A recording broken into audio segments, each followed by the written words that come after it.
లడాఖ్లో నిన్న విధ్వంసం జరిగిన తర్వాత దాని మీద కవరేజీలో కూడా మీడియాకి సమగ్రమైన అవగాహన ఉండట్లేదు. అసలు ఏం జరుగుతుందో లేదు. ఊరికినే వాళ్ళు దాడి చేశారు, అయిపోయింది, ఇది జంజీ ఉద్యమం, ఇంతవరకే ఉంది. అసలు సీన్ ఏంటి? ఎవడైతే అక్కడ పర్యావరణవేత్తగా చెప్పుకుంటున్నాడో అసలు కథ వాడి చుట్టూతానే ఉంది. లడాఖ్లో పర్యావరణ ప్రాబ్లం ఏంటండి? లడాఖ్లో ఉన్నటువంటి స్వచ్ఛమైన గాలికి ఎక్కడన్నా ఉంటుందా? అక్కడ కనీసం ఏ కెమికల్ ఫ్యాక్టరీలో ఉన్నాయా? లేకపోతే అక్కడ ఏమన్నా కొత్తగా పరిశ్రమలు పెడుతున్నారా? ఏం లేదే. మరి పొల్యూషన్ ఏంటి? వాడొచ్చి పర్యావరణవేత్త ఏంటి? వాడెళ్ళి పాకిస్తాన్లో కూర్చుని 10 రోజుల పాటు మాట్లాడి రావడం ఏంటి? వాడు ఏంటయ్యా విభేదించోదో తెలుసా?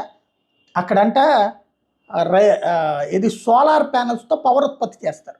అక్కడ ఉత్పత్తి అయితే ప్రపంచం మొత్తం, ఇది భారతదేశంలో నార్త్ ఇండియా మొత్తానికి సప్లై చేయగలిగినంత కరెంట్ వస్తుంది అక్కడ. సోలార్ ప్యానెల్ పెడితే ఏమైనా పొల్యూషనా?